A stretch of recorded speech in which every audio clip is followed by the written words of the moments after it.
ಬೇಡ ಕಣೋ ನನಗೆ ಅದು ಇಷ್ಟ ಇಲ್ಲ ಅನ್ನೋದು ಮಾಡ್ತಾನಲ್ಲ ಅದು ನಂಗೆ ಇಷ್ಟ ಆಗಲ್ಲ.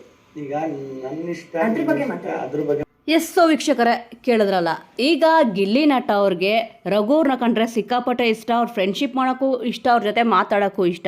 ಆದರೆ ರಘುವ್ರಿಗೆ ಇಷ್ಟ ಇಲ್ಲ ಅಂತಂದ್ಬಿಟ್ಟು ಗೊತ್ತಾಗ್ತದೆ. ಇಲ್ಲಿ ಗಿಲ್ಲಿ ಅವರು ಹೇಳ್ತಾರೆ, ರಘು ಅವ್ರ ಬಗ್ಗೆ ಅಪಪ್ರಚಾರ ಮಾತಾಡಿಲ್ಲ, ಕೆಟ್ಟ ಮಾತು ಕೂಡ ಮಾತಾಡಿಲ್ಲ, ಆ ವ್ಯಕ್ತಿ ಬಗ್ಗೆ ಒಂದು ನೆಗೆಟಿವ್ ಕೂಡ ಹೇಳಿಲ್ಲ, ಆ ವ್ಯಕ್ತಿನ ಎಷ್ಟು ಪ್ರೀತಿಸ್ತಿದ್ದೀನಿ ಅಂತ ಅವ್ರಿಗೆ ಗೊತ್ತಿಲ್ಲ ಅಂತ ಇಲ್ಲಿ ಗಿಲ್ಲಿಯವ್ರು ಹೇಳ್ತಾರೆ.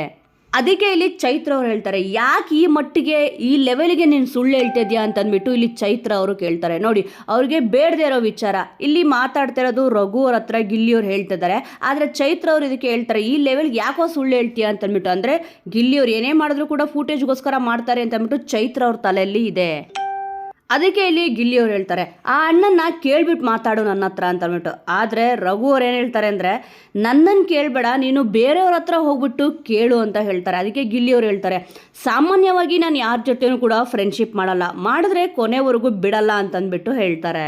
ಅದಕ್ಕೆ ಇಲ್ಲಿ ಕಾವ್ಯ ಅವ್ರು ಹೇಳ್ತಾರೆ, ನಿಮ್ಮ ಮುಂದೆ ಏನು ರೇಗಿಸ್ತಾನೋ ಅಷ್ಟೇ, ನಿಮ್ಮ ಹಿಂದೆ ಏನೂ ಕೂಡ ಮಾತಾಡಿಲ್ಲ ಅವನು, ಸುಮ್ಮನೆ ಏನೂ ಹೇಳಲ್ಲ. ಆದರೆ ಅವನು ಏನೇ ಹೇಳೋದಿದ್ರು ಕೂಡ ಡೈರೆಕ್ಟಾಗಿ ಹೇಳ್ತಾನೆ, ಹಿಂದೊಂದು ಮುಂದೊಂದು ಮಾತಾಡಲ್ಲ ಅಂತಂದ್ಬಿಟ್ಟು ಕಾವ್ಯ ಅವರು ರಘು ಅವ್ರಿಗೆ ಹೇಳ್ತಾರೆ.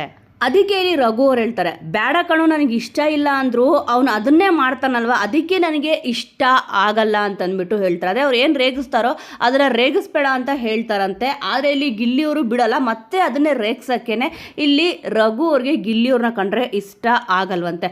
ಮತ್ತು ಇಲ್ಲಿ ರಘು ಅವ್ರು ಇನ್ನೊಂದು ಮಾತು ಕೂಡ ಇಲ್ಲಿ ಹೇಳ್ತಾರೆ, ನಿಂದು ಏನು ಪ್ರಾಬ್ಲಮ್ ಗೊತ್ತಾ, ಯಾವ ಟೈಮಲ್ಲಿ ಏನು ಮಾತಾಡಬೇಕು ಅಂತ ಗೊತ್ತಿಲ್ಲ, ಕಂಟ್ರೋಲೇ ಇಲ್ಲ, ಅದೇ ನಿನ್ನ ಪ್ರಾಬ್ಲಮ್ಮು. ನೀನೇನಾದರೂ ಕಂಟ್ರೋಲ್ ಮಾಡಿಕೊಂಡು ಮತ್ತು ಸಿಚುವೇಶನ್ನ ಅರ್ಥ ಮಾಡಿಕೊಂಡ್ರೆ ತುಂಬಾ ಚೆನ್ನಾಗಿರುತ್ತೆ ಅಂತ ಇಲ್ಲಿ ಹೇಳ್ತಾರೆ.